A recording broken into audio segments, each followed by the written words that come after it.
fast, strong, unstoppable.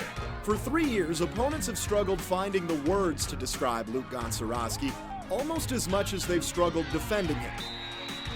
The 6'2", 195-pound quarterback has all the tools to make his dream of playing college football a reality, a future he's had his eyes on since he could grip the laces. But 6 months ago, all of that went silent. I didn't think it was real, like I didn't, you don't think it's real, basically. It's a scary word. The only word anyone could associate with Gonsioroski last March was the one you never want to hear. The warning signs started in February. I remember track, like Luke's fast, and way faster than I am. And we were doing conditioning one day here, and he was like a little slower than I was. And like he had this coughing issue, and it's like, what's going on? He finally came in for an actual chest x-ray. It was kind of one of those things where he's just gonna run in, get a chest x-ray, and leave. When they finally did say it's cancer, it was just complete panic. And Charlie's calling in the clinic saying, okay, is the CAT scan done? What's going on? And he's talking to my other nurse friends, and I'm having a complete panic attack saying, I can't talk to him right now. And, Which I knew was bad because most of the time she picked up the phone. It doesn't take a rocket science to figure out this diagnosis is not good. The x-ray revealed a large black mass on one of Luke's lungs. Doctor's orders called for 4 rounds of chemotherapy, and then, if all went well, surgery to remove the tumor. It was 2 days before his junior prom. He had plans to go to Missoula, he had plans to go to Mrs. Bozeman. I've seen people go through this. That's weeks and months and years. And so I literally threw myself on the floor and said, I do not want to do this. I don't want to do this. Luke started chemo March 29th and soon went from looking like this to this. Describe what those chemo treatments were like. It's like it's fake, like the whole world is fake. You take a shower and you didn't feel the water on you, it would numb everything, and then I hated that because it just made me feel even worse. The worst part was not being able to go back to school. The drugs gave Luke a much higher risk of infection, so he had to be homeschooled. Luke and I were going to run for president, vice president of the school, and being together, with him the whole time, planning it out, and with him not there, it was odd. And having some classes, it just felt empty. For the first time, doubts crept in that Superman wasn't invincible. I wasn't overly concerned about him playing football. I guess I was really concerned that he'd be alive and be a healthy kid and be able to do the things that he wanted to do in life. You're laying in bed at night, your mind can go crazy things and stuff, but you just, you hang on to your faith and just, you try to.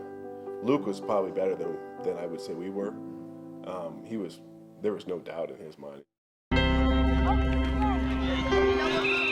The one person that should have worried the most was the most positive in the bunch. I knew it was going to be fine. Like, I don't know how to explain it, I just knew. My mom thinks I'm a worry ward or whatever, just little stuff I'm always bothering, like, what's that? Like, is it bad or whatever? But to me, once it got, this is as bad as it can get, so I have no sense of worrying anymore, Superman hadn't met his kryptonite yet. After just 3 rounds of chemo, the cancer was gone, but the tumor still threatened his heart and lungs. It had to come out. So Billings doctors sent the family to Yale Cancer Center in Connecticut. That was probably the longest day. Probably about 5 hours in, they gave us an update saying it's going good. And then there was nothing. And everybody's gone. The 2 ladies that were running the waiting room, they actually left and said, hey, if this phone rings, you can answer it because you guys are the last ones in here. So then your anxiety is really starting to pick up, thinking, okay, what's going on? Dr. Detterbeck walked around the corner and he's smiling, so that's a good sign.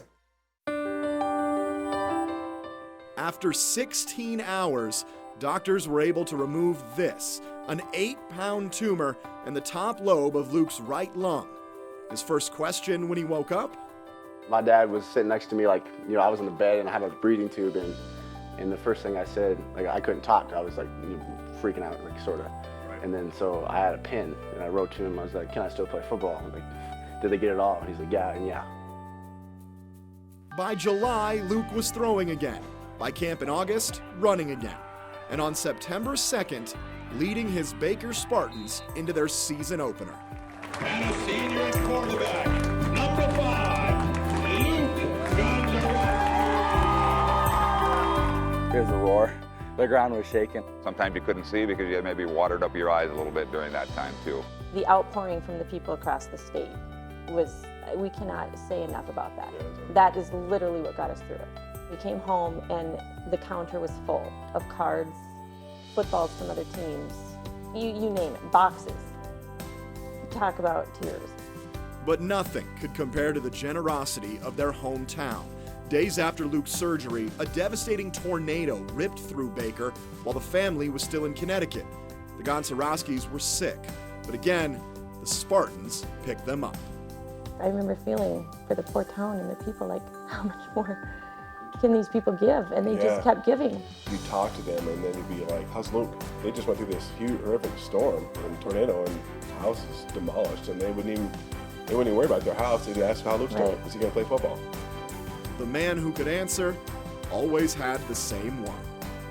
People always say, how does it feel to be back? But I always tell them I never left. In Baker, Casey Conley, MTN Sports.